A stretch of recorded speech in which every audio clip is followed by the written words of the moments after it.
Hello बच्चों, नमस्कार, good morning. कैसे हैं सभी लोग? उम्मीद करता हूं बहुत अच्छे होंगे। तो आज हम लोग पार्ट 3 एवरेज चैप्टर का करने वाले हैं बच्चे। एक अच्छा चैप्टर है। कई सारे कॉन्सेप्ट के क्वेश्चन हमें यहाँ देखने को मिले हैं और मिलेंगे, बशर्ते आप लोग उन्हें पढ़ें।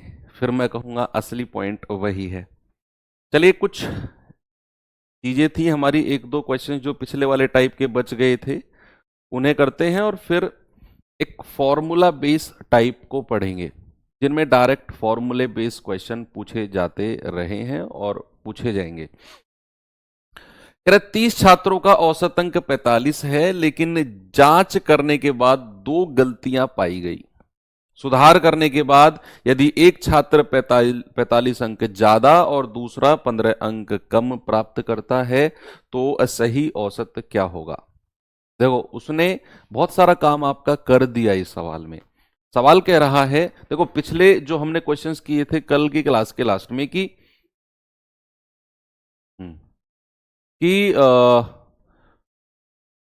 दो संख्या हैं 15 और 20, गलती से 51 और 65 पढ़ ली गई। तो वहां हम क्या देख रहे थे? गलत से सही की तरफ जा रहे थे और हम ये चेक कर रहे थे कि 20 ज्यादा है या 10 कम है, तो औसत भी उसी हिसाब से फ्लक्चुएट कर रहा था। यहां उसने आपका काम थोड़ा सा सॉल्व कर दिया। उसने बोला है सुधार करने के बाद एक को तो 45 अंक ज्यादा मिलते हैं, यानी कि गलती से उसके 45 अंक कम हो गए थे, और जब गलती सुधारी ना तो उसके 45 अंक बढ़ गए और दूसरे वाले के 15 अंक कम हो गए। इस लाइक नॉर्मलाइजेशन आप कह सकते हो कि नॉर्मलाइजेशन होती है ना आपके एग्जाम्स वगैरह में। तो नॉर्मलाइजेशन में एक के 45 अंक ज्यादा हो गए, दूसरे के 15 अंक कम हो गए। तो अगर मैं ओवरऑल इफेक्ट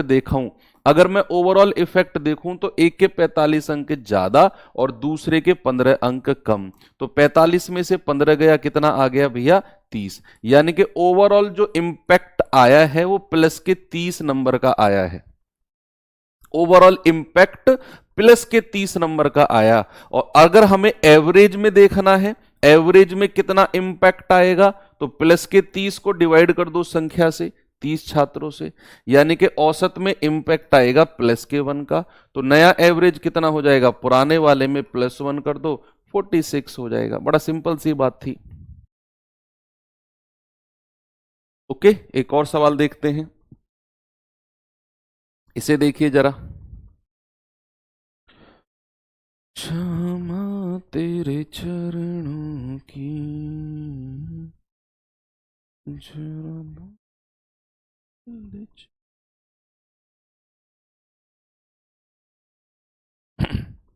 बताइए। एक परीक्षा में अंकों का औसत 50 ज्ञात हुआ। कंप्यूटेशनल त्रुटि में कटौती करने के बाद 100 छात्रों के अंक बदलकर 90 से 60 कर दिए, जिसके कारण अंकों का औसत घटकर 45 हो गया। परीक्षा में सम्मिलित होने वाले कुल छात्रों की संख्या कितनी थी? ये भी सिंपल है। आपको थोड़ा सा नया लग सकता है ये सवाल, लेकिन टफ नहीं है। मैं आपको बताता हूं है क्या। वो कह रहा है कि भैया परीक्षा में कुछ लोग थे, हमें नहीं पता उनका एवरेज कितना, सॉरी कितनी संख्या है उनका, लेकिन उनका एवरेज 50 है। उनका एवरेज क्या है? उनका एवरेज है 50। अब उसने बोला कि कुछ गलती हुई, कुछ मिस्टेक हुई, जिसकी वजह से 100 स्टूडेंट, जितने भी स्टूडेंट है, ये 100 टोटल नंबर ऑफ स्टूडेंट कुल संख्या नहीं है, जितने भी स्टूडेंट रहे होंगे उनमें से 100 छात्रों के अंक 90 से घटकर 60 हो गए। भाई 100 ऐसे स्टूडेंट रहे होंगे जिनके नंबर से 90 से घटकर 60 हो गए, जिसके कारण एवरेज भी आपका 45 हो गया। यानी कि जो एवरेज 50 था सभी छात्रों का, वो घटकर 45 हो गया। अगर मैं आपसे कहूं टोटल कमी कितने की हुई है, भाई 100 स्टूडेंटों का कुछ ऐसा खेल हुआ, 100 छात्रों के साथ कुछ ऐसा खेल हुआ कि बेचारों के नॉर्मलाइजेशन में नंबर 90 से घटकर 60 हो गए। तो कितने की कमी आई है? 30 की कमी आई है। भाई 90 से घटकर अगर 60 हो जाते हैं 100 छात्रों के अंक, तो 30 की कमी आएगी। और अगर मैं आपसे कहूं कुल कमी कितने की आई है, अगर बच्चे मैं आपसे कहूं कि कुल कमी कितने की है, तो आप कहेंगे कि सर ये 30 एक स्टूडेंट के कम हुए हैं, ऐसे 100 स्टूडेंट हैं, तो कुल अंकों की जो कमी आई है बच्चा वो 3000 अंकों की कमी आई है। यानी कि टोटल जो अंक है ना वो 3000 कम कर दिए, 3000 कम हुआ, जिसकी वजह से एवरेज भी 50 से घटकर कितना हो गया 45। तो एवरेज में कितने की कमी आई है बच्चे? एवरेज में कमी आई है 5 की। एवरेज में कितने की कमी आई है? 5 की। अब औसत में कमी आई क्यों? क्योंकि ये भैया योग में कमी आई थी 3000 की, यानी कि अंक टोटल 3000 कम हुए, जिसकी वजह से औसत 5 घट गया। तो अगर हमें संख्या निकालनी है, अगर हमें संख्या निकालनी है तो हम क्या करेंगे? टोटल कितनी कमी आई 3000 की, डिवाइड बाई औसत में कितने की कमी आई 5 की। भाई क्यों डिवाइड किया हमने? क्योंकि हम जानते हैं योग बराबर क्या होता है? औसत गुणा संख्या। और अगर हम यहां से संख्या निकालने जाएंगे तो योग तो हमारा 3000 है 100 लोगों का, और डिवाइड बाई औसत कर देंगे जो कमी आई है। तो आप कहेंगे कि सर 600 स्टूडेंट हैं। आपका जवाब है ऑप्शन नंबर बी।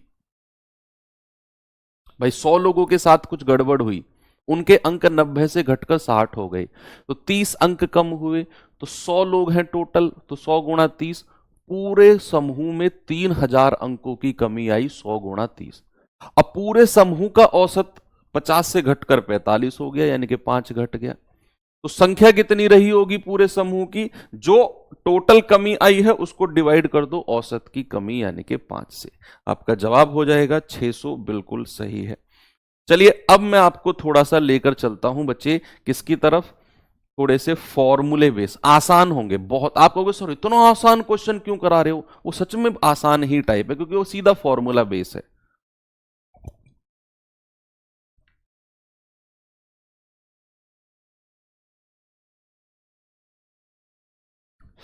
चलिए टाइप 7 में मैं कुछ आपको फॉर्मूले दिखाने वाला हूं बच्चे। ये रहे आपके सामने कुछ फॉर्मूलेस, ठीक है? आप वन बाय वन करके पढ़ो, आपको लिखना नहीं है। ये नोट्स में सब कुछ लिखा हुआ मिलेगा, आपको सब कुछ लिखा हुआ मिलेगा।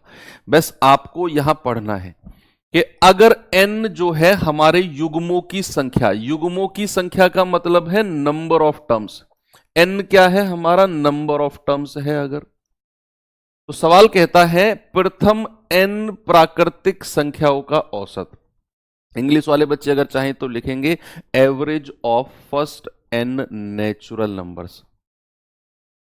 Average of first n natural numbers, ठीक है बच्चे? तो क्या हो जाएगा average of first n natural numbers? n plus 1/2। क्या हो जाएगा? n plus 1/2।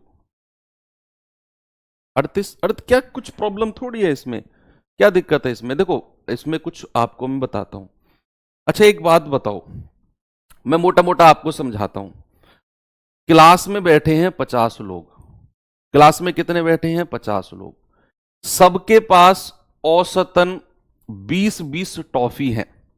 सबके पास औसत, जितने भी बच्चे कमेंट करें सबके सवालों का जवाब मेरी इस बात से मिल जाएगा आपको। क्लास में बैठे हैं 50 लोग, सबके पास औसतन 20-20 टॉफी हैं, ठीक है?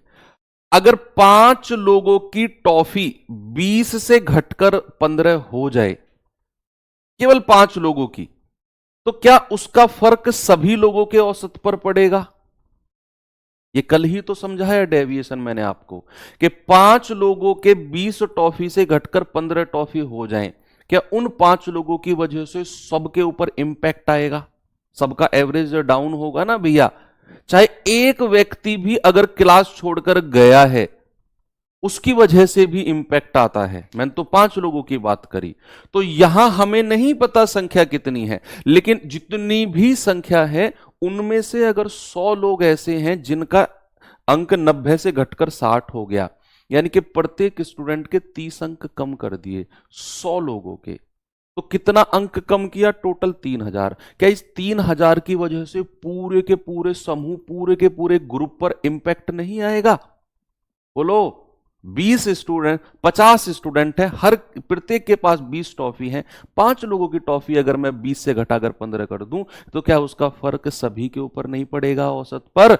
वही तो बात यहां पर है कि कितने भी लोग रहे हो, अगर 100 के नंबर में 90 से 60 यानी कि टोटल 30 की कमी, टोटल 3000 की कमी कर देता हूं तो ये 3000 का फर्क सबके ऊपर पड़ेगा और उन सबका एवरेज घट के 50 से 45 हो गया, यानी कि 5 औसत घटा है। तो इसीलिए ये मैंने 5 से डिवाइड किया है, तो मुझे पता चला 600 संख्या रही होगी सबकी। आप समझो बात को, क्या बात कर रहे हो, तुम्हें इतना अच्छा मानता हूं सबको। प्रथम n प्राकृतिक संख्याओं का औसत कितना है? n+1/2। प्रथम n, ये याद करना, ये कुछ फॉर्मूलेज हैं बच्चे जो आपको याद होने चाहिए, तो फिर ऐसे चुटकी में हो जाएगा सवाल। ठीक है कि प्रथम n प्राकृतिक संख्याओं के वर्गों का औसत, इंग्लिश वाले बच्चे लिख सकते हैं average of square of first n natural numbers, average of square of first n natural numbers, वर्गों का औसत क्या होता है? n+1 2n+1/6, n+1 2n+1/6। प्रथम n प्राकृतिक संख्याओं के घनों का औसत, average of cube of CUBE, average of cube of first n natural numbers. देखो पिछला वाला स्क्वायर था, ये क्यूब है, वो आ जाएगा n इंटू n+1 का स्क्वायर डिवाइड बाई 4। क्या होगा? n इंटू n+1 का स्क्वायर डिवाइड बाई 4। ठीक है बच्चे, अगला है आपका प्रथम n सम प्राकृतिक संख्याओं का औसत, average of first n even natural numbers. ये प्रथम वर्ड पे ध्यान देना है, प्रथम का मतलब है जो शुरुआत से होती हैं, शुरू से स्टार्ट होती हैं। अगर मैं सम की बात करूंगा, प्रथम सम की बात करूंगा तो 2 से शुरू होने वाली, प्राकृतिक संख्याओं की बात करूंगा तो 1 से शुरू होने वाली, यानी कि ये प्रथम की बात कर रहा है। सर अगर प्रथम ना हो, थोड़ा तसल्ली रखो, वो भी है मेरे पास, जखीरा बहुत है। कह रहा है कि प्रथम n सम प्राकृतिक संख्याओं का औसत n+1, प्रथम n विषम प्राकृतिक संख्याओं का औसत n। अब इनके ऊपर सर क्वेश्चंस एग्जांपल दो, अब दूंगा आपको, डोंट वरी। ठीक है, तो सवाल क्या है पहला, जरा देखिए। प्रथम 62 प्राकृतिक संख्याओं का औसत, तो यहां पर n क्या है हमारा? n है बच्चा 62, तो उसने एवरेज पूछा, एवरेज क्या होता है? n, बोलिए, +1/2, कितना हो जाएगा? 62 और 1 63/2, ये हो जाएगा आपका 31.5। 31.5 ऑप्शन नंबर बी मेरा सही है। प्रथम n प्राकृतिक संख्याओं का औसत, प्रथम वर्ड 1 से शुरू होने वाली, 1 2 3 4 5 6 और 62 तक, तो n कितना हो जाएगा? 62, n+1/2 होता है बच्चा एवरेज। इस पे आ जाओ, 100 तक के सभी पूर्ण वर्गों का औसत अंक क्या होगा? 100 तक की सभी संख्याओं के वर्गों का औसत, फर्स्ट 100 नेचुरल नंबर्स के स्क्वायर का एवरेज आपसे पूछा है बच्चे। फॉर्मूला याद रखना है, n+1 और 2n+1/6 ये होता है। तो n+1, n क्या हो जाएगा? 100, 100+1 101, 100 दूनी 200+1 201 डिवाइड बाई 6, 3 दूनी 6, 3 छिंग 18, 3 सत्ते 21, ये मल्टीप्लाई करेंगे 67 हो जाएगा डिवाइड बाई 2।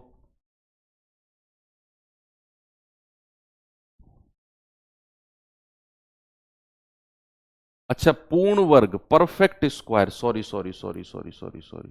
पूर्ण वर्ग परफेक्ट स्क्वायर बोला उसने, नहीं ये सवाल अलग है, ये अलग है। 100 तक के सभी पूर्ण वर्ग, सभी संख्याओं के वर्गों का औसत नहीं, पूर्ण वर्ग, जो संख्या 100 तक की परफेक्ट स्क्वायर है, तो फिर आपको मैनुअली निकालना पड़ेगा भाई। सबसे पहली परफेक्ट स्क्वायर तो 1 ही होती है, फिर आपका 4 होती है, क्या फिर 9 होती है परफेक्ट स्क्वायर, जो पूर्ण वर्ग है, किसी ना किसी का स्क्वायर है।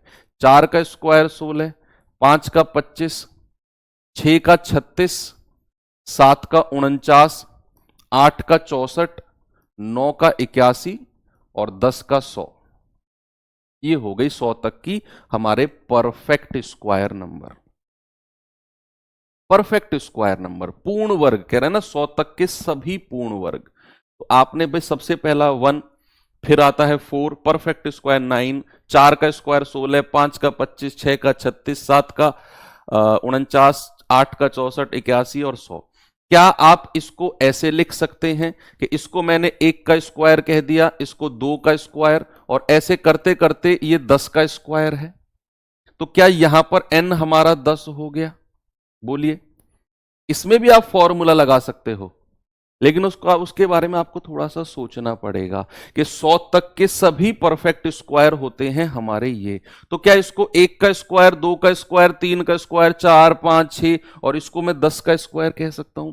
क्या हमारा n इक्वल टू 10 हो गया? तो आपका फॉर्मूला हो जाएगा n+1 और 2n+1/6। अब यहां पर आपको n इक्वल टू 10 लेना है, ये है क्वेश्चन। अच्छा, यहां पर आपको क्या करना है? n बराबर 10 लेना है बच्चा आपको। तो n बराबर 10 अगर हम लेते हैं तो ये हो जाएगा 10 और 1 11, ये हो जाएगा 10 दूनी 20 और 1 21 और डिवाइड बाई 6, 3 दूनी 6, 3 सत्ते 21, ये आ जाएगा 77/2 यानी कि 38.5। कितना हो जाएगा बच्चा? 38.5 बिल्कुल सही है। 2 क्यों नहीं होगा सर? 2 परफेक्ट स्क्वायर है। किसका स्क्वायर है 2? बताओ। एक कह रहा है 2 क्यों नहीं होगा? 2 किसका वर्ग है? कौन सी वो संख्या है जिसका पूर्ण वर्ग 2 होगा? तुम बता दो, मैं ले लूंगा 2 को।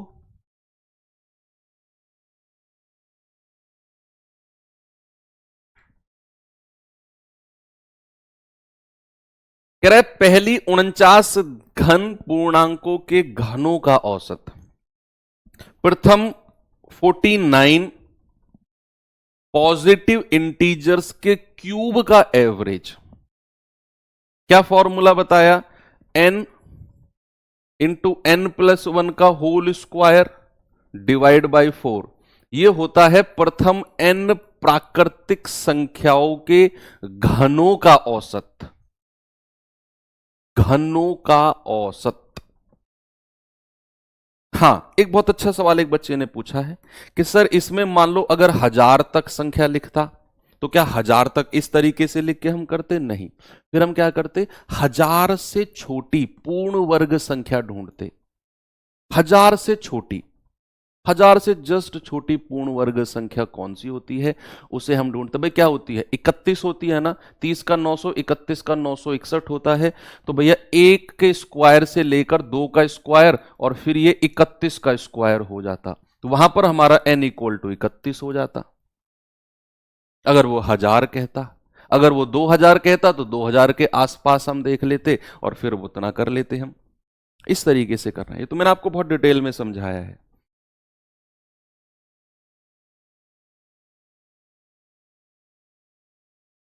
कह रहा है n इंटू n+1 का होल स्क्वायर डिवाइड बाई 4, ये होता है फॉर्मूला।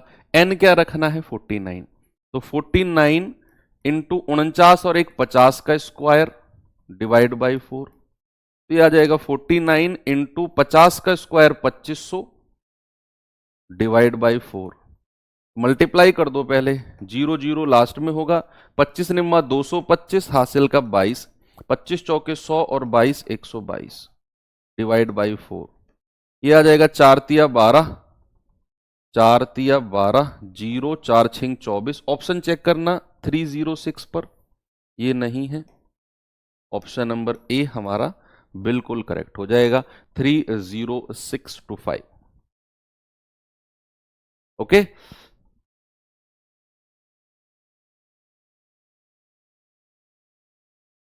चलें भाई आगे। ये सवाल का जवाब बताओ जरा मुझे जल्दी से।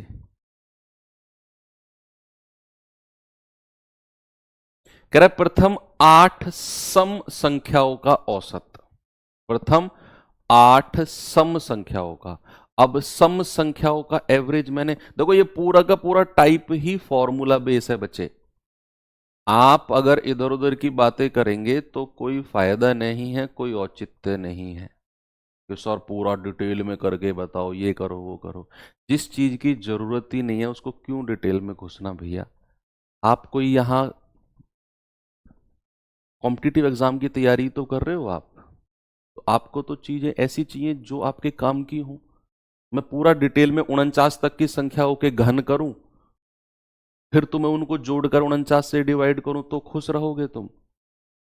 आप क्या चाहते हो, मैं 49 तक की संख्याओं के घन करूं क्या? यहां 1 से लेकर 49 तक की संख्याओं के क्यूब लिखूं, फिर उनको जोड़ूं, फिर 49 से डिवाइड करूं? वो होता है डिटेल। तो बताओ, ऐसे डिटेल में चाह रहे हो तुम? फिर तो मजाक कर रहे हो तुम। प्रथम 8 सम संख्याओं का औसत। अब देखो, अब डिटेल क्या है भाई। प्रथम 8 सम संख्या क्या है? 2, 4, 6, 8, 10, 12, 14, 16। कितनी हो गई? 1, 2, 3, 4, 5, 6, 7, 8। ये प्रथम 8 सम संख्या हो गई। अब इनका एवरेज के लिए क्या करना होता है? योग बटे संख्या। तो योग कितना है, जरा योग करना इनका। आप कहोगे 4 और 2 6 और 6 12 8 20 10 30 12 42 14 56। 56 और 16 कितना होता है? 72। अब 72 डिवाइड बाई 8 कर दो, क्योंकि एवरेज क्या होता है? योग बटे संख्या। आपने सबका योग किया, डिवाइड बाई 8, ये हो गया 9। तो डिटेल वाले तो ऐसे करो, और जिनको मैंने फॉर्मूला बताया है कि प्रथम 8 सम संख्याओं का औसत n संख्याओं का औसत n+1 होता है, आप तुरंत 8 + 1 कह दो, 9 कह दो। अब बताओ कौन सा ठीक है?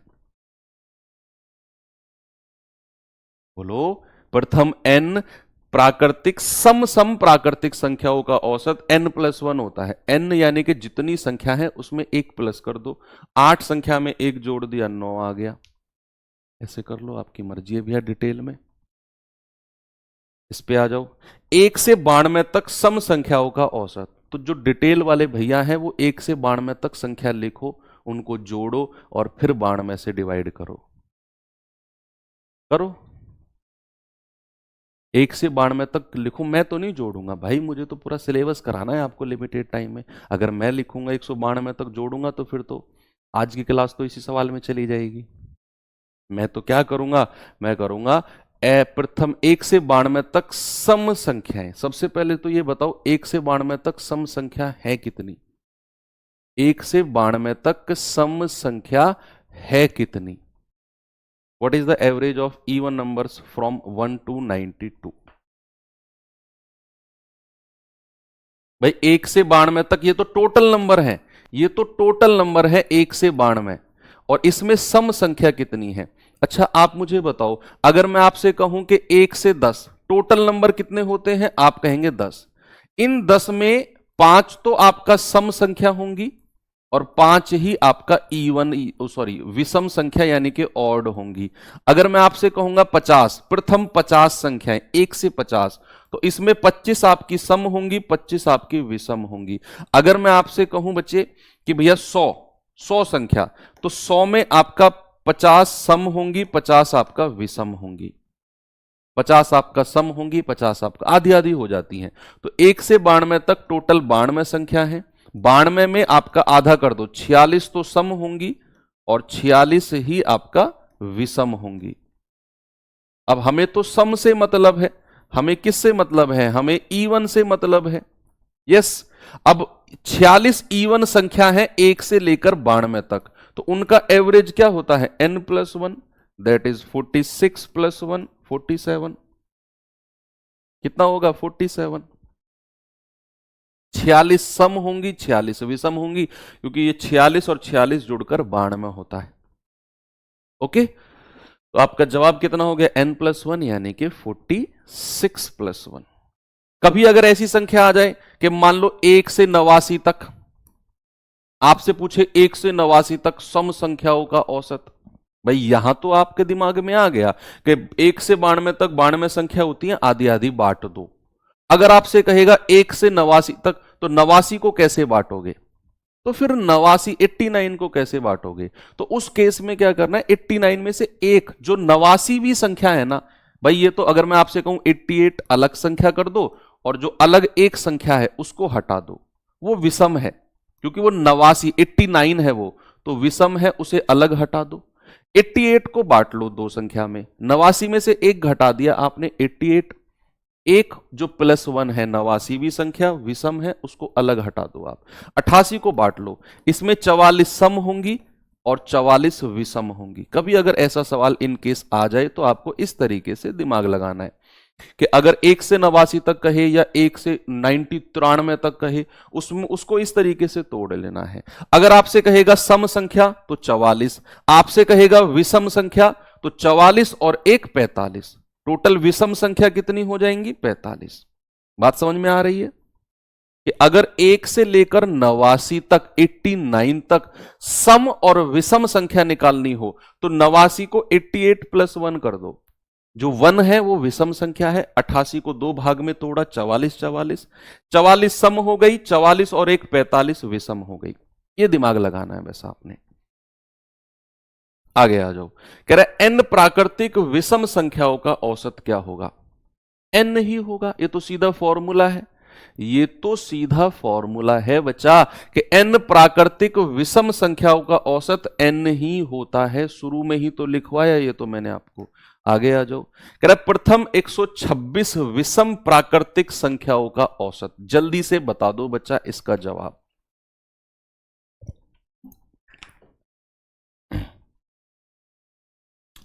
क्या होगा? प्रथम 126 विषम प्राकृतिक, ऑड नेचुरल नंबर्स हैं, तो जितनी संख्या है उतना ही एवरेज हो जाएगा। बिल्कुल वन लाइनर बात है। प्रथम 5 अभाज्य संख्याओं का औसत, ये है सवाल, क्योंकि अभाज्य संख्याओं के बारे में हमने कोई जिक्र नहीं किया, हमने कोई फॉर्मूला नहीं लिखा। प्राइम नंबर्स का कोई फॉर्मूला होता भी नहीं है, क्योंकि फॉर्मूला उन्हीं का बन पाता है जिनका कोई फिक्स पैटर्न हो। अब प्राइम नंबर का तो कोई फिक्स पैटर्न होता ही नहीं है, तो फिर आपको ये अभाज्य संख्या मैन्युअली निकालनी पड़ेगी कि प्रथम 5 अभाज्य संख्या कौन कौन सी होती हैं? 2, 3, 5, 7 और 11, यही है प्रथम 5 अभाज्य संख्या।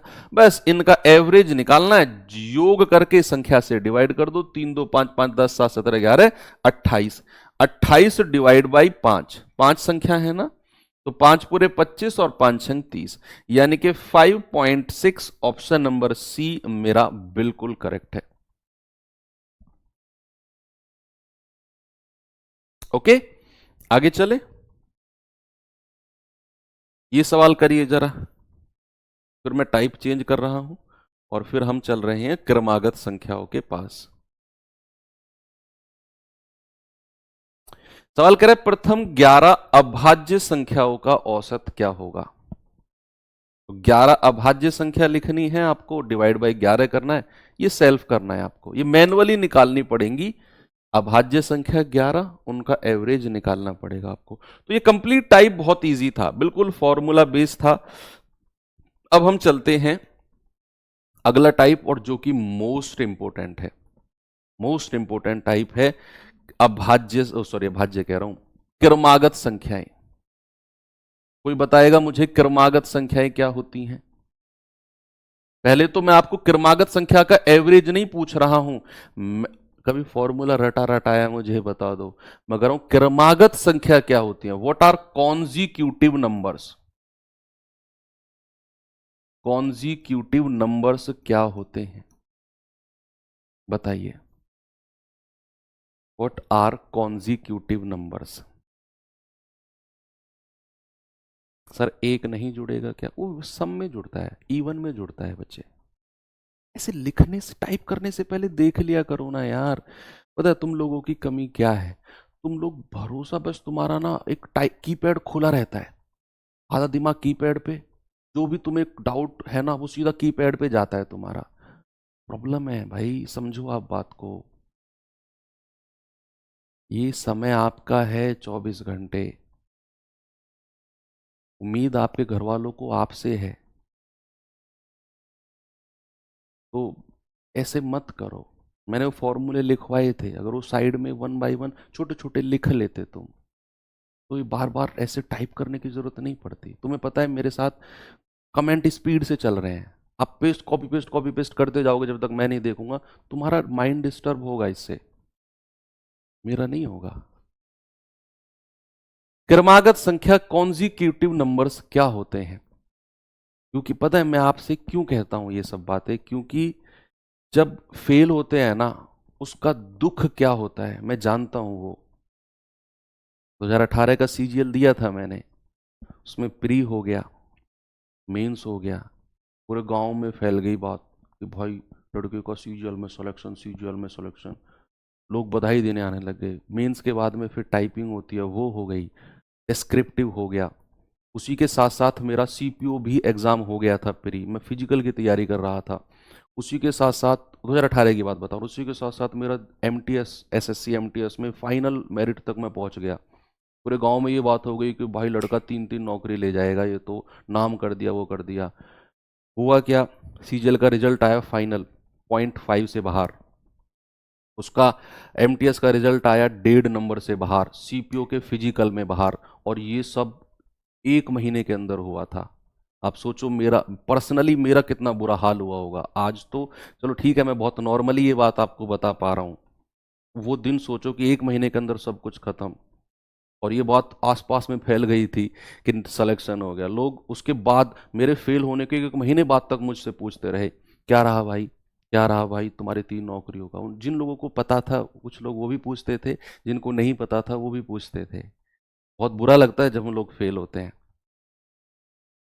फिर उसके बाद मैंने 2019 की तैयारी की सीजीएल की, तो मैंने किसी को नहीं बताया, किसी को पता ही नहीं था कि ये तैयारी कर रहा है। सबको ये था कि ये गिव अप कर चुका है, इसके बस की नहीं है अब, और चुपचाप तैयारी की, उसमें हो गया। जब हो गया फिर बताया सबको, और फिर पता भी चल गया।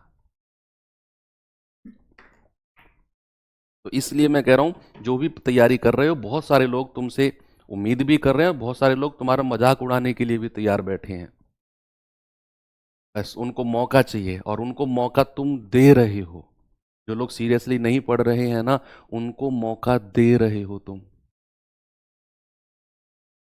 कि भाई क्रमागत संख्या क्या होती हैं? जो संख्या आपकी थ्रू आउट द सीरीज, जिनमें आपका जो डिफरेंस है ना वो बराबर चले, जिनमें डिफरेंस आपका बराबर चले, यानी कि पूरी श्रृंखला में difference, equal difference, equal difference, equal difference through out the series,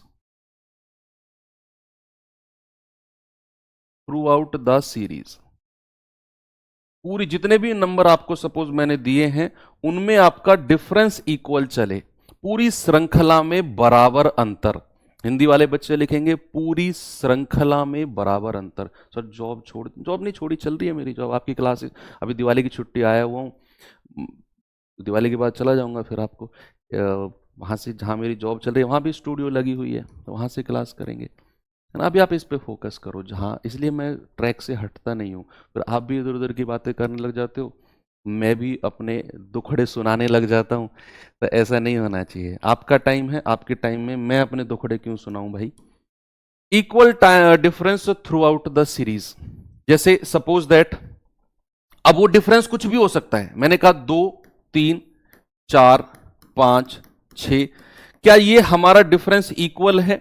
2, 3, 4, 5, 6, यानी कि 1, 1, 1, 1 का डिफरेंस है। मान लो अगर मैंने ऐसे बोला 18, 20, 22, 24, 26, 28, क्या ये डिफरेंस इक्वल है? 2, 2, 2, 2, 2 का डिफरेंस, यस सर बिल्कुल इक्वल है। अगर मैं ऐसे लिखूं 20, 27, 34, 41, 48, क्या ये डिफरेंस इक्वल है 7, 7 का? 20, 7, 27, 7, 34, 7, 41, 7, 48, हाँ सर डिफरेंस इक्वल। तो वो डिफरेंस कुछ भी हो सकता है, वो डिफरेंस कुछ भी हो सकता है, बस इक्वल हो, जरूरी नहीं 1, 1, 1 का हो, कुछ भी होएगा, बस इक्वल होना चाहिए। तो हम कहेंगे कि वो सारी की सारी संख्या क्या है? कॉन्जिक्यूटिव है।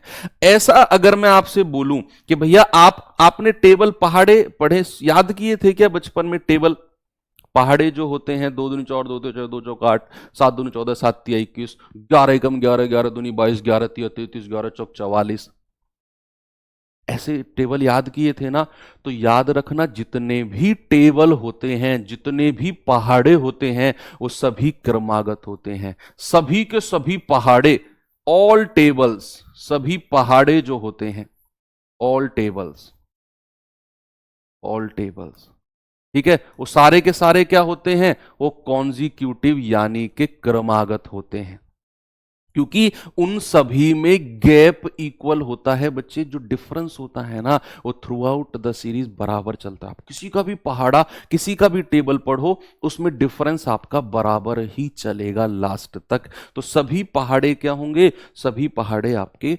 कॉन्जिक्यूटिव यानी कि क्रमागत होंगे। सभी आपके सम और विषम संख्याएं, सभी सम, सभी लगातार, लगातार सम और विषम, सम और विषम संख्याएं क्या होंगी, वो सारे के सारे क्रमागत होंगी, वो सारे के सारे कॉन्जिक्यूटिव होंगे लगातार, क्योंकि सम और विषम सब में दो दो का डिफरेंस चलता है। सारी की सारी प्राकृतिक संख्या क्या होंगी, कॉन्जिक्यूटिव होंगी, क्योंकि उन सब में डिफरेंस बराबर चलता है। तो चलो ये तो हमने सीखा व्हाट आर कॉन्जिक्यूटिव नंबर्स। अब हम आते हैं क्रमागत संख्याओं का औसत, एवरेज ऑफ कॉन्जिक्यूटिव नंबर्स। क्या आता है बच्चा, क्रमागत संख्याओं का औसत, क्रमागत संख्याओं का औसत, एवरेज ऑफ कॉन्जिक्यूटिव नंबर्स। ये है असली कहानी जो हमें पढ़नी है। लेकिन इससे पहले हमें ये पता होना जरूरी था कि व्हाट आर कॉन्जिक्यूटिव, तभी हम उनके एवरेज के बारे में पढ़ पाएंगे। देखो बेसिकली औसत जो होता है क्रमागत संख्याओं का बच्चे, वो दो तरीके से हम लोग फाइंड आउट करते हैं, दो तरीके से औसत को फाइंड आउट करते हैं। पहला फॉर्मूला जो होता है इसका, प्रथम संख्या या प्रथम पद प्लस अंतिम पद, लास्ट पद, first term plus last term, first term plus last term divide by 2। क्या बोलेंगे, first term plus last term divide by 2, ये होता है आपका average, first term plus last term. और ये फर्स्ट और लास्ट की ही बात नहीं है। अगर आप सपोज दैट मैंने कोई नंबर लिखा 2 3 4 5 6 7 8 9 10 और 11, मैंने एक कोई क्रमागत सीरीज लिख दी, मैंने कोई कॉन्जिक्यूटिव नंबर से लिख दिए और मैंने कहा इनका जरा एवरेज बताना मुझे, तो आप कहेंगे सर पहला पद और अंतिम पद डिवाइड बाई 2, यानी कि 2 + 11 डिवाइड बाई 2। आप कहेंगे सर ये तो हो गया 13/2 यानी कि 6.5। एवरेज कितना हो गया, 6.5, पहला पद प्लस लास्ट का पद डिवाइड बाई 2। भैया यहां एक चीज और है, अब इस बात को हम ऐसा भी लिख सकते हैं, इस बात को हम ऐसा भी लिख सकते हैं कि सबसे छोटी और सबसे बड़ी संख्या का औसत, सबसे छोटी, सबसे छोटी तथा सबसे बड़ी, ये क्वेश्चन भी बना है, सबसे बड़ी संख्या का औसत पूरी श्रृंखला का औसत होता है, पूरी सीरीज का औसत होता है। ये सवाल बना है, आपसे कहेगा कि भैया 7, आप 7 नहीं, आपसे कहेगा 70 क्रमागत संख्याओं का औसत कुछ है, फिर आपसे कहेगा बताओ सबसे छोटी और सबसे बड़ी का औसत क्या होगा। तो भैया सबसे छोटी और सबसे बड़ी का मतलब है पहला पद और अंतिम पद, तो इनका एवरेज क्या है, हमने पहले ही जोड़कर 2 से डिवाइड कर दिया। भाई दो संख्याओं का एवरेज क्या होता है, उनको जोड़ो और 2 से डिवाइड कर दो, दो संख्याओं का एवरेज। तो अगर मैं क्रमागत संख्याओं के औसत की बात करूं, कितने भी नंबर आपको दे रखे हैं, आपको first term plus last term जोड़कर 2 से डिवाइड कर दो, और इसको हम ऐसी लैंग्वेज में भी कह सकते हैं कि यही एवरेज सबसे छोटी और सबसे बड़ी संख्या का औसत होता है। दोनों को जोड़कर 2 से डिवाइड किया तो इनका एवरेज ही तो है ये। अब पहली और लास्ट की बारे में हमने बहुत अच्छे से डिस्कस कर लिया। बच्चा अगर मैं आपसे कहूं कि आप सवाल और भी किस तरीके से सवाल बनाए वो मैं आपको समझाने वाला हूं। मैं केवल फॉर्मूला रटवा के क्वेश्चन नहीं कराऊंगा, क्या पॉसिबिलिटी हो सकती है अगर मैं सबसे पहली वाली संख्या और सबसे लास्ट वाली संख्या को हटा दूं, सबसे पहली वाली संख्या और सबसे लास्ट वाली को हटा दूं, क्या औसत पर कोई प्रभाव पड़ेगा या औसत पर कितना प्रभाव पड़ेगा? यह भी सवाल बना है कि कुछ क्रमागत संख्याएं हैं, कहेगा पहली संख्या और अंतिम संख्या को हटा दो तो औसत पर कितना प्रभाव पड़ेगा? भैया कोई प्रभाव नहीं पड़ेगा, क्योंकि जो इन दोनों को जोड़कर डिवाइड बाई 2 करने से मिलेगा वही आपको दूसरी संख्या और पीछे से दूसरी संख्या यानी कि 3 + 10 डिवाइड बाई 2 वही आपको मिलेगा। अगर मैं दूसरी संख्या को और पीछे से दूसरी संख्या को हटा दूं, क्या अब कोई प्रभाव पड़ेगा? क्या अब कोई इंपैक्ट आएगा? नहीं सर, अब भी कोई इंपैक्ट नहीं आएगा, क्योंकि 4 और 9 को जोड़कर आप 2 से डिवाइड करोगे 13/2, अब भी 6.5 आएगा। देखा, ये जादू है।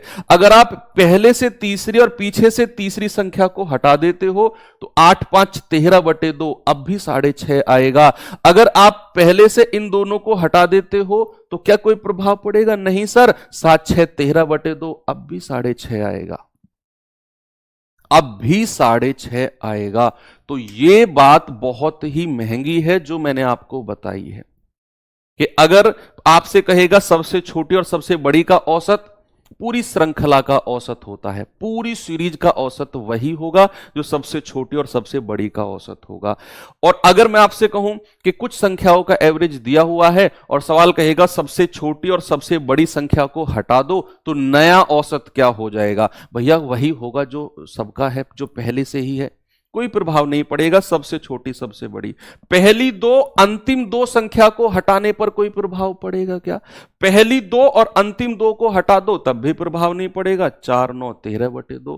पहली 3 अंतिम 3 को हटाने पर कोई प्रभाव पड़ेगा? मैं कह रहा हूं कोई प्रभाव नहीं पड़ेगा, वही का वही रहेगा औसत। और ये सवाल में बच्चा टाइम वेस्ट करता है अगर उसको ये डायरेक्ट इतना डिटेल में उसने नहीं पढ़ा होता है। तो क्रमागत संख्याओं का औसत आपने एक तरह से तो पढ़ लिया, दूसरे तरीके से क्या होता है ये सब मैं यहां से रफ कर रहा हूं। दूसरा जो फॉर्मूला होता है क्रमागत संख्याओं के औसत का, वो होता है बीचों बीच वाली संख्या। क्या होता है बच्चा? बीचों बीच वाली संख्या, मिडल मोस्ट नंबर। बीचों बीच वाली संख्या ही आपका औसत होती है। कोई भी नंबर आपको दिए हुए हैं, आपको अगर उनका एवरेज चाहिए तो बिल्कुल मिडिल मोस्ट नंबर ही आपका एवरेज होगा। फॉर एग्जाम्पल, अगर मैंने यहां पर कोई नंबर से लिखे, मैंने लिखा 8 10 12 14 और 16, मैंने कहा बताओ इन संख्याओं का एवरेज क्या होगा? What is the average of the given series? तो आप कहेंगे सर बिल्कुल बीचों बीच, the middle most number will be the average of whole series. तो या तो आप 8 और 16 को जोड़कर 2 से डिवाइड कर दो, आपकी मर्जी है, या फिर बिल्कुल बीचों बीच वाली संख्या ढूंढ लो जिसके इधर भी 2 संख्या, जिसके इधर भी 2 संख्या, यही आपका एवरेज होगा। यही क्या होगा? आपका एवरेज होगा। एक ऐसी संख्या, एक ऐसा नंबर आपको ढूंढना है जिसके सीधे हाथ की तरफ भी उतनी ही संख्या और जिसके उल्टे हाथ की तरफ भी उतनी ही संख्या हो। अगर मैं आपको एक और एग्जांपल पूछूं, मैंने कहा बताइए कि 9 12 15 18 21, जरा बताना मुझे एवरेज क्या होगा? या फिर 23 और 25, जरा बताना मुझे एवरेज क्या होगा? अब बिल्कुल बीचों बीच वाली संख्या को उठाना है, बिल्कुल मिडिल मोस्ट नंबर को। तो आपने बीचों बीच वाली संख्या को उठा लिया 18 को, जिसके इधर भी 3 संख्या, जिसके इधर भी 3 संख्या, तो यही एवरेज हो जाएगा। यही क्या होगा? यही औसत हो जाएगा। सर अगर ऐसा ना हुआ, या फिर अगर ऐसा हुआ कि हमें बीचों बीच वाली संख्या मिली ही नहीं, तो फिर क्या करेंगे? तो फिर सुनो, मान लो अगर ऐसा हुआ, सपोज दैट कि भैया 7 9 11 13 15 17, सपोज ये संख्या है, और मैं आपसे कहता हूं बताओ इनका एवरेज क्या होगा, और बिल्कुल मिडिल मोस्ट यानी कि बीचों बीच वाली संख्या आप कैसे निकालोगे, यहां से मिडिल मोस्ट नंबर कैसे निकालोगे। अब यहां पर आप अगर 11 को एवरेज मानते हो, इधर 2 संख्या इधर 3, बात नहीं बनेगी। अगर आप 13 को मानते हो तो इधर 2 इधर 3, बात नहीं बनेगी। इसका मतलब है 11 और 13 के बीच में हमारा एवरेज इनमें से कोई संख्या नहीं होगा, हमारा एवरेज इनके बीच में कहीं होगा, 11 और 13 के बीच में कहीं होगा, जिसके इधर भी 3 संख्या जिसके इधर भी। तो 11 और 13 के बिल्कुल बीच में कौन सी संख्या आती है, 12 आती है। कौन सी आती है बच्चे, 12, 12, 11.5 नहीं आती। 11.5 तो 11 और 12 के बीच में है, मैंने 11 और 13 के बीच में पूछा है। तो 11 और 13 के बिल्कुल बीच में कौन सी संख्या है, 12, तो यही 12 मेरा एवरेज हो जाएगा। मान लो अगर मैंने आपसे कहा जरा मुझे बताओ 41, 42, 43 और 44, जरा इनका एवरेज बताना। तो आप कहोगे सर बिल्कुल बीचों बीच वाली संख्या, द मिडल मोस्ट नंबर, क्या होगा, सॉरी इसको 24 कर दो, 24 कर दो, और इसको 27 कर दो। 41, 42, 43, 44 क्या होगा, बिल्कुल मिडल मोस्ट नंबर, बिल्कुल बीचों बीच वाली संख्या। तो इनमें से किसी भी जगह पे नहीं बैठेगी, लेकिन 42 और 43 के बीच में रहेगी वो। तो 42 और 43 के बीच में 42.5 होता है, यही मेरा एवरेज हो जाएगा। यही क्या हो जाएगा, यही एवरेज हो जाएगा। बिल्कुल सही जवाब है। ओके, कोई प्रॉब्लम किसी को नहीं है। चलिए अब मैं आपको सवालों की तरफ लेकर चलता हूं और देखते हैं क्या है।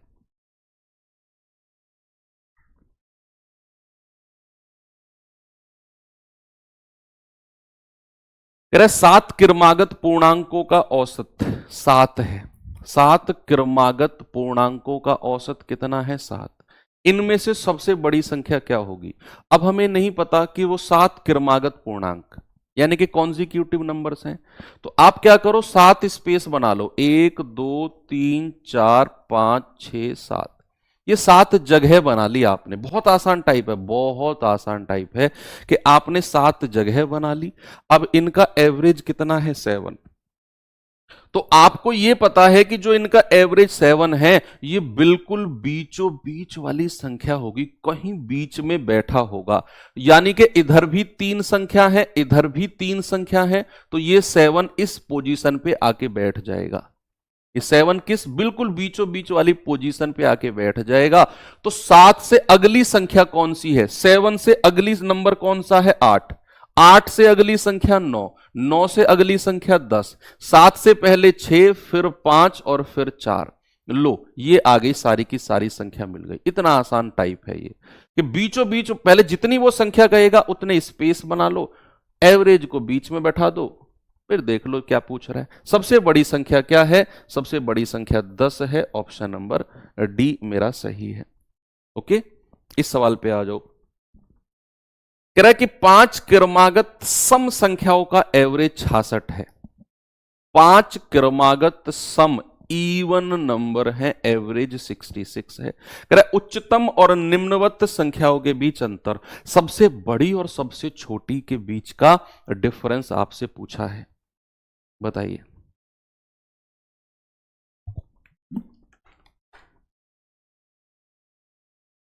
भाई हमें सबसे बड़ी और सबसे छोटी निकालनी है, यहां पे हमें तो बस एवरेज दे दिया 66 और संख्या कितनी है, 5 क्रमागत इवन। तो 5 स्पेस बना लो, 2 3 4 और 5, 5 स्पेस बना लिए मैंने। अब जो मुझे एवरेज गिवन है 66, वो बिल्कुल बीच में रख दो, बिल्कुल बीच में। यानी कि यहां पर इधर भी 2 संख्या, इधर भी, तो यहां आ जाएगा 66 से अगली संख्या, 66 से अगली संख्या 68, और 68 से अगली संख्या 68 में 2 जोड़ेंगे तो 70। ठीक है, 66 से पहले 64 और 64 से पहले 62। कह रहा है सबसे छोटी और सबसे बड़ी का डिफरेंस, अंतर। तो 70 में से 62 गया, कितना आएगा? 8। यही आपका जवाब होगा, ऑप्शन नंबर ए। सबसे बड़ी और सबसे छोटी का डिफरेंस कितना है आपका? 8 हो जाएगा, ऑप्शन नंबर ए। 4 का डिफरेंस क्यों होगा? क्या क्या बात कर रहे हो? 4 क्यों होगा डिफरेंस? भाई 66 एवरेज है। अब 66 से अगली संख्या सम 68 है, 68 से अगली 70 है, 66 से पहली 64 है, 64 से पहली 62, सम इवन नंबर की बात कर रहा है। तो 62 और 70 का डिफरेंस 8 ही तो होता है। तुम लगातार ले गए ना, 66 से अगली 67, 68, 69। तुमने ये नहीं बोला, ये नहीं देखा सम है या विषम है। पिछला क्वेश्चन रट लिया ना तुमने। चलो कोई नहीं। 5 क्रमागत, अब मत इसमें गलती मत करना, ये भी विषम है और विषम में भी 2-2 का डिफरेंस होता है। 5 क्रमागत विषम का एवरेज 63 है। सबसे बड़ी संख्या कौन सी होगी? अब 5 स्पेस बना लो, 1 2 3 4 और 5। 5 स्पेस आपने बना लिए। अब इनका जो एवरेज होगा बिल्कुल बीच में आ जाएगा, बिल्कुल बीच में आ जाएगा 63। ये लो। अब 63 से अगली विषम संख्या ऑड नंबर कौन सा होता है? 65। 65 से अगली विषम संख्या 67। 63 से पहले आती है 61, 61 से पहले आती है 59, 59। तो क्या पूछा है उसने? उसने पूछा सबसे बड़ी संख्या। सबसे बड़ी संख्या 67 है, ऑप्शन नंबर सी मेरा करेक्ट है। ओके, आगे आ जाओ। इस सवाल को देखिए जरा।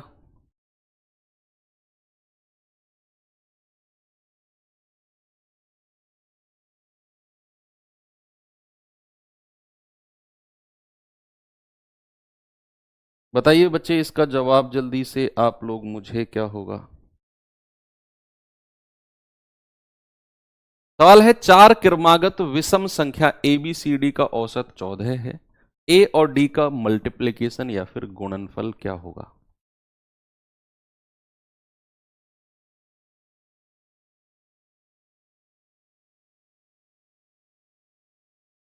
भाई 4 क्रमागत विषम संख्या है, तो मैं 4 स्पेस बना देता हूं। ये बना दिया मैंने स्पेस, इसको मैंने नाम दे दिया ए, इसको बी, इसको सी और इसको डी। सवाल ने भी दिया है, 4 स्पेस बना दिए मैंने। अब जो मेरा एवरेज होगा, क्या वो बिल्कुल बीच में होगा? क्या मेरा एवरेज, क्या मेरा औसत बिल्कुल बीच में होगा कि नहीं? आप कहेंगे हाँ सर। अब एवरेज यहां भी नहीं रख सकते क्योंकि इधर एक संख्या इधर 2 हो जाएंगी, यहां भी नहीं रख सकते, यानी कि एवरेज कहीं बीच में होगा, दो संख्याओं के बीच में होगा। ये 14 है। इसको इन चारों कुर्सी में से कोई सी भी कुर्सी नहीं मिलेगी बैठने के लिए, कोई सी भी कुर्सी बैठने के लिए नहीं मिलेगी, ये कहीं बीच में होगा यहां पर।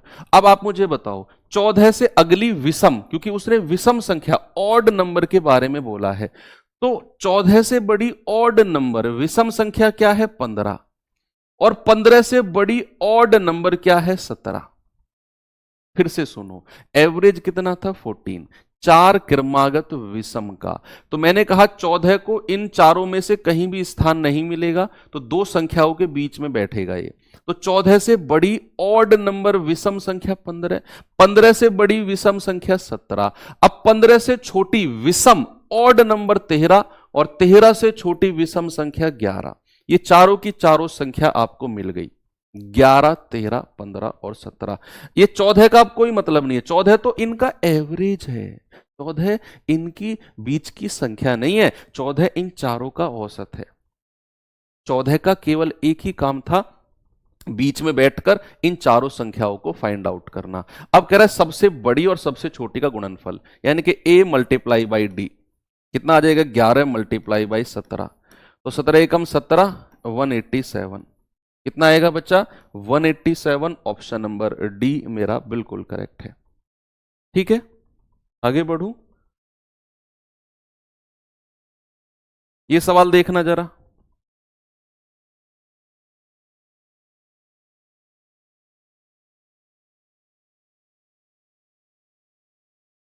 सवाल है 9 के प्रथम 20 गुणजों का औसत। 9 के प्रथम 20 गुणज मतलब 9 का पहाड़ा, 9 का टेबल 20 तक आपको पढ़ना है। 9 धाम 90 तक हमने पढ़ा, 9 धाम 90 तक हमने पढ़ा, हमें पढ़ना है 20 तक। और मैंने आपको थोड़ी देर पहले बोला था कि बच्चे जो पहाड़े होते हैं, जो टेबल होते हैं, वो हमारे कॉन्जिक्यूटिव होते हैं, क्रमागत होते हैं। क्या होते हैं? कॉन्जिक्यूटिव होते हैं, क्रमागत होते हैं। ठीक है, तो यहां पर आपको पता है 9 का पहला गुणज क्या होगा? 9 गुणा 1। दूसरा गुणज क्या होगा? 9 गुणा 2। तीसरा 9 गुणा 3, चौथा 9 गुणा 4, और ऐसे चलते चलते 20 गुणज बोली है, तो 20वां गुणज क्या होगा? 9 गुणा 20। भाई पहले मल्टीप्लीकेशन से होते होते होते होते हमें 20th मल्टीप्लीकेशन तक जाना है। और हम जानते हैं कि किसी भी सीरीज में, किसी भी श्रृंखला में जो एवरेज होता है वो प्रथम पद प्लस अंतिम पद डिवाइड बाई 2। किसी को मत बताना, ये बात धीरे से बता रहा हूं तुम्हें कि भैया अब हमारे पास पूरी सीरीज आ गई और हमें पता है पहला गुणज है 9 एकम 9, अंतिम गुणज है 180, 20 गुणा 9। एवरेज पूरी श्रृंखला का, पूरी सीरीज का एवरेज हो जाएगा 9 प्लस 180 डिवाइड बाई 2। यही तो पढ़ा हमने। हमें पहला पद चाहिए, हमें अंतिम पद चाहिए, जोड़कर 2 से डिवाइड कर दो, ये आपका जवाब होगा। तो किसी के कितने भी गुणज उसने आपको दिए हो, पहला गुणज और जितने गुणज दिए हैं वो लेकर जोड़कर 2 से डिवाइड कर दो। 189 डिवाइड बाई 2। 2 नाम 18, 2 चौके 8, 2 पंजे 10, 94.5। ऑप्शन नंबर बी मेरा सही है। ठीक है भाई, आगे बढ़ो। ये सवाल जरा मुझे जल्दी से जवाब बताओ, क्या होगा?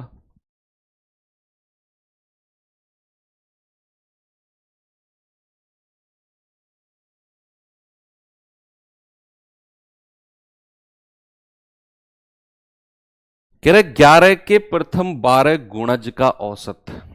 11 के प्रथम 12 गुणज, तो क्या कहेंगे? पहला गुणज क्या होगा? 11 एकम 11। दूसरा क्या होगा? 11 गुणा 2। तीसरा 11 गुणा 3, चौथा 5वां और 12वां गुणज हो जाएगा 11 गुणा 12। हमें तो एवरेज के लिए पहले वाले से मतलब है और अंतिम वाले से। 11 गुणा 12 132 होता है। भैया एवरेज क्या हो जाएगा? एवरेज हो जाएगा बच्चे 11 प्लस 132 और डिवाइड बाई 2, यानी कि 143 डिवाइड बाई 2। तो 2 सत्ते 14, 2 एकम 2, 2 पंजे 10, 71.5 हो गया सभी का। आगे बढ़ूं? चलो अब आपको कुछ पहले ये क्वेश्चन और कर लो।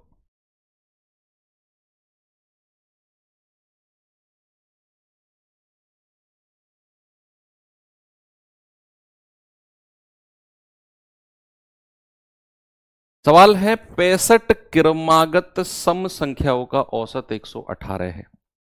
65, अब क्या 65 स्पेस बनाओगे आप? भाई उसने 5 संख्या, 7 संख्या, 9 संख्या तक बोलता तो 9 स्पेस बना देते, हम औसत को बीच में बैठा देते, बाकी संख्या को निकाल रहे थे। ऐसा ही तो कर रहे थे अब तक हम, ऐसा ही तो कर रहे थे। लेकिन अब 65 संख्या है तो 65 स्पेस कहां से बनाए? अब 65 जगह कहां से बनाए? और बनाए तो फिर इसी में लगे रहे क्या? हमें तो पूरा पेपर भी करना है। तो फिर क्या करें? हमें थोड़ा सा बेसिक कॉन्सेप्ट क्लियर होना चाहिए कि एक तो जो एवरेज होगा वो बिल्कुल बीचों बीच वाली संख्या होगा। Is that clear? क्या एवरेज बीचों बीच वाली संख्या होगा? हां जी सर। दूसरा क्या है कि जो सम संख्या हो, चाहे सम संख्या हो चाहे विषम संख्या हो, डिफरेंस कितने का होता है? 2 का डिफरेंस होता है ना। चाहे ऑड हो चाहे इवन हो, डिफरेंस इज 2। डिफरेंस कितना है? 2 का। अब हमें पता है कि जो मेरा 65 है बिल्कुल बीचों बीच में बैठा दो। 65 नहीं, सॉरी, जो औसत 118 है, 118 जो एवरेज दिया हुआ है बिल्कुल बीच में बैठा दो। तो 65 संख्या में से एक संख्या तो 118 हो गई। बिल्कुल बीच में बैठ गई, तो 65 में से एक संख्या तो 118 हो गई, और इसके इधर कितनी संख्या हो जाएंगी भाई? 65 में से एक संख्या यहां हो गई, तो कितना आ गया? 65 में से एक घटा दो 64। अब 64 को दो बराबर भागों में बांट दो, 32 संख्या इधर हो जाएंगी, 32 नंबर इधर और 32 नंबर इधर, 32 संख्या इधर और 32 संख्या इधर, 32 और 32 64, और एक ये 32 और 32 64 और एक 65, टोटल 65 संख्या हो गई। टोटल कितनी संख्या हो गई? 65। यही करना है। अब आपको पता है कि जो सम संख्या होती हैं उनमें कितने का गैप होता है? 2 का। डिफरेंस कितने का होता है? 2 का डिफरेंस। यानी कि अगर वो सबसे बड़ी संख्या की बात कर रहा है तो हम इन 32 संख्याओं का गैप देखेंगे। तो एक संख्या का गैप होता है 2 का, तो 32 संख्याओं का गैप कितना हो जाएगा? 64 का। भाई टोटल गैप कितना हो जाएगा? 64 का। यानी कि जो मेरी सबसे बड़ी संख्या होगी 118 से 64 ज्यादा होगी, तो सबसे बड़ी यानी कि लार्जेस्ट नंबर जो होगा, लार्जेस्ट नंबर जो होगा वो 118 से 64 ज्यादा होगा, क्योंकि 32 संख्या आएंगी इधर और एक संख्या 2 का गैप होती है क्योंकि सम संख्या है, तो 32 संख्या में टोटल 64 का गैप होगा। तो 118 में 64 जोड़ो तो आपको सबसे लास्ट वाली संख्या 8 4 12, 6 और 1 7 और 1 8, 182 आपको मिल जाएगी। Option number D. अगर आपसे कहता सबसे छोटी संख्या क्या होगी, अगर बच्चे आपसे बोलता सबसे छोटी संख्या स्मॉलेस्ट नंबर, तो आपका जवाब होता, अगर स्मॉलेस्ट नंबर कहता, स्मॉलेस्ट नंबर, तो आपका जवाब होता कि सर इधर 32 संख्या है तो इधर भी गैप कितना हो जाएगा? 64 का।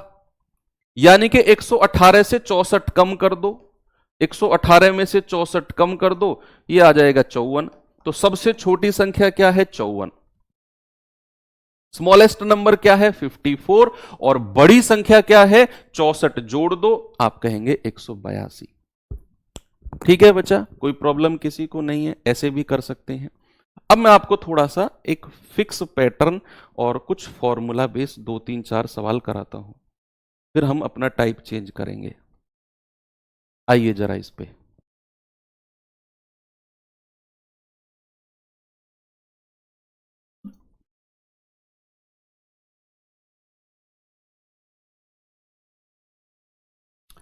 पांच क्रमागत विषम संख्याओं का औसत कितना है? के। यदि अगली 3 विषम संख्या भी इसमें सम्मिलित कर ली जाए तो नया औसत पुराने से कितना ज्यादा होगा? अभी सवाल देखने में आपको यह अजीब लग रहा होगा, लेकिन पहले मैं इसको डिटेल में समझाऊंगा एग्जाम्पल लेके, फिर मैं आपको एक लाइन लिखवा दूंगा। नेक्स्ट टाइम कहीं भी मॉक क्विज में, कहीं भी मेन एग्जाम में ये सवाल ऐसा आप देखोगे, आप चाह कर भी नहीं भूल पाओगे। आप जब जब ये सवाल अगली बार देखोगे आपके दिमाग में एक ही बात आएगी, सर ने इतनी बढ़िया बात बताई थी इसके बारे में। पहले हम इसको डिटेल में करते हैं। कह रहा है 5 क्रमागत विषम संख्या, अपनी तरफ से कोई भी संख्या, अपनी रफ कॉपी में आप अपनी तरफ से अलग अलग नंबर ले लो, 5 क्रमागत होनी चाहिए, विषम होनी चाहिए। तो मैं स्टार्ट करता हूं 5 से ही, तो 5, फिर 7, फिर 9, फिर 11 और फिर 13। तो ये 5 क्रमागत विषम संख्या ले ली मैंने। कोई भी, जरूरी नहीं सर ये नंबर जो आपने लिखे ये कहां से आए, ये मैंने माने हैं अपनी तरफ। आप अपनी तरफ से कुछ भी मान लो, वो क्रमागत होने चाहिए, इवन ऑड होने चाहिए, क्योंकि उसने बोला है क्रमागत और विषम। तो मैंने माना कि 5 7 9 11 और 13 ये मेरे ऑड नंबर हैं।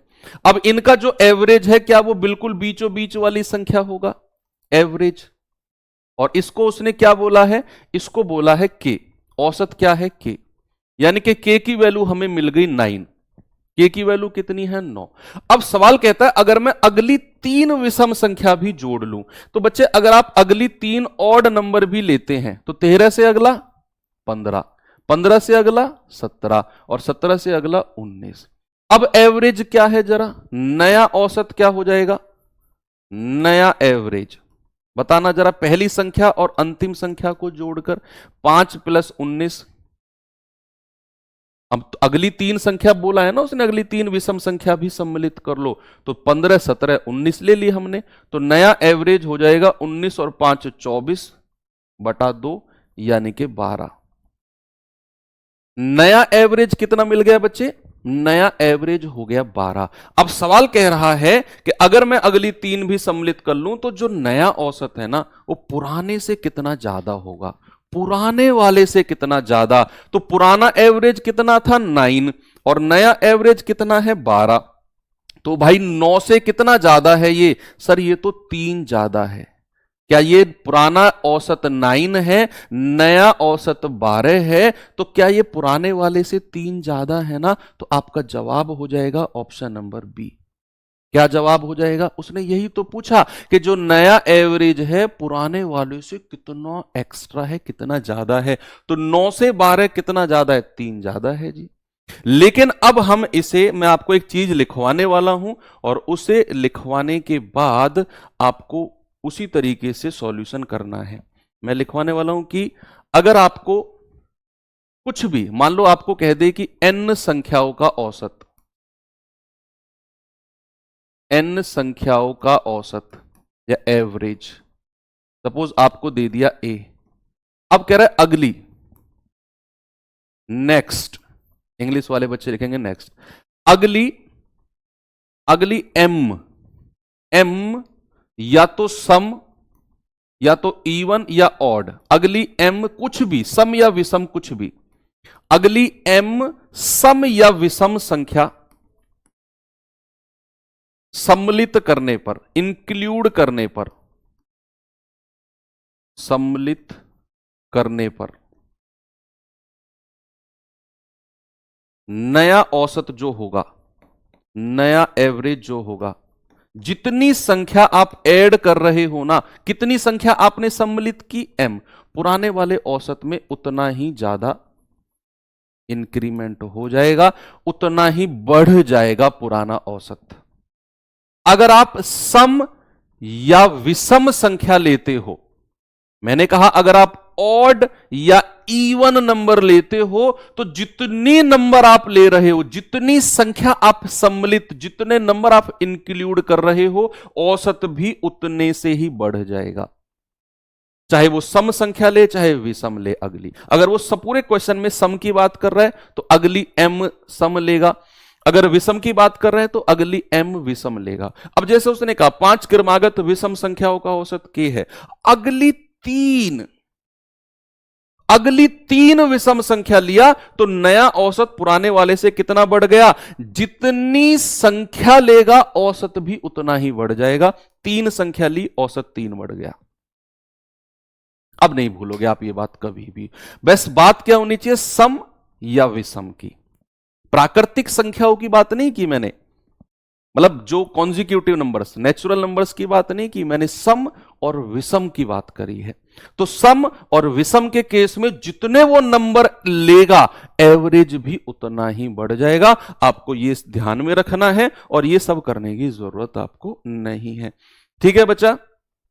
लेकिन अगर वो कहेगा कि भैया उसने प्राकृतिक या क्रमागत संख्याओं की बात कही, जैसे मैंने आपसे बोला कि n क्रमागत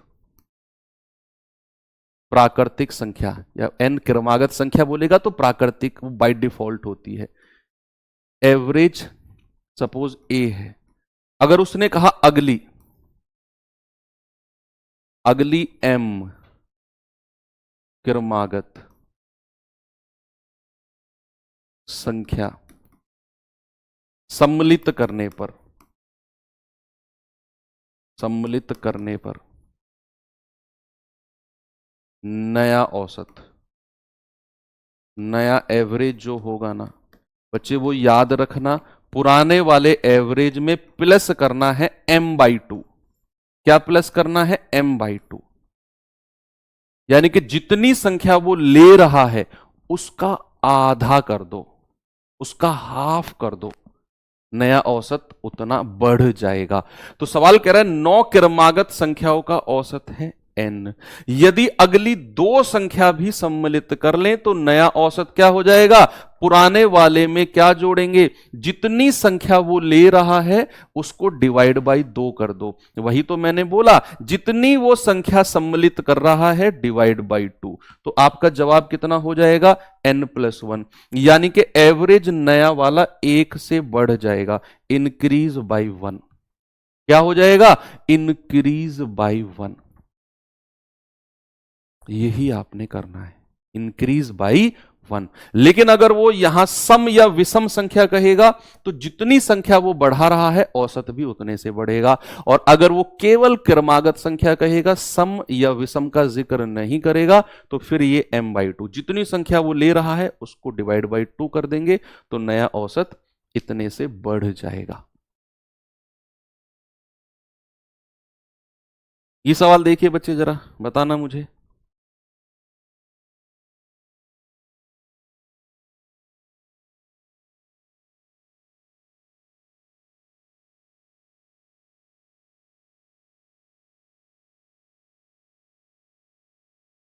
सवाल है 5 क्रमागत सम संख्याओं का औसत m है।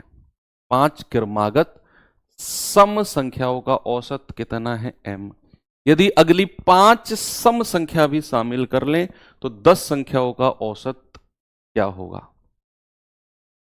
10 संख्याओं का एवरेज। देखो इस बार सम की बात करी, तो सम कहे चाहे विषम कहे, जितनी वो संख्या सम्मिलित करेगा औसत भी उतने से ही बढ़ जाएगा। तो अगली 5 संख्या उसने ऐड करी तो औसत m+5 हो गया।